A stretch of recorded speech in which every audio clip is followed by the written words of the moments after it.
আমাদের এখানে ফিটোফাইনে খেলোয়াড়দের জন্য একটা বিশেষ ট্রিটমেন্ট দেওয়া হয়।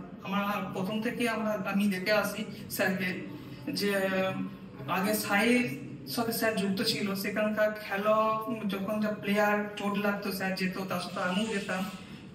অনেক কোচ চোট দেখেছি, এসিএল ট্রিটমেন্ট, হ্যাঁ, চোট পেয়েছে বা ঘুরে গেছে, হ্যাঁ, সেরকম চিকিৎসা স্যার করে এসেছে।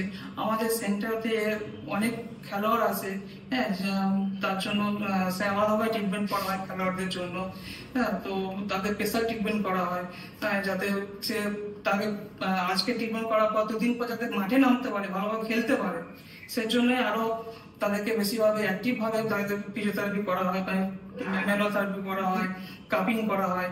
যেমন হচ্ছে এসিএলটি এমন একটা ট্রিটমেন্ট, সে যা ব্যথা হয়েই যায়, মানে খুবই কম সারতে সময় লাগে। আমাদের ফিজিওথেরাপি করতে করতে কি হয়, এসিএলটি এক্সারসাইজের মধ্যে রাখা হয়, হ্যাঁ, এক্সারসাইজের মধ্যে রাখা হয়, বা কোনো সার্জারি তো আমরা করতে চাই না, খুব ছিঁড়ে গেলে, হ্যাঁ, সেটা সার্জারি করা যায় এসিএলটি।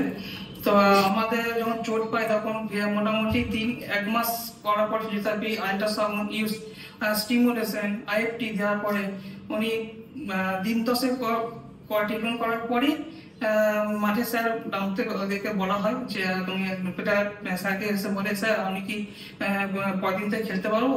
স্যার বলে যে আর 2 দিন দাঁড়িয়ে যাও, আর দেখে নি 3 বার পর, তারপর আমরা তুমি খেলতে পারবো।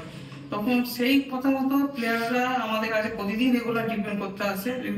ট্রিটমেন্ট করার পর মাঠে সুস্থভাবে খেলে জিতে, হ্যাঁ, পরে এসে আমাকে বলে, স্যার আমি তো ভালোভাবে জিতে এসেছি বা কোনো অসুবিধা হয়নি, এমনকি রিভিউ দেওয়া যায়।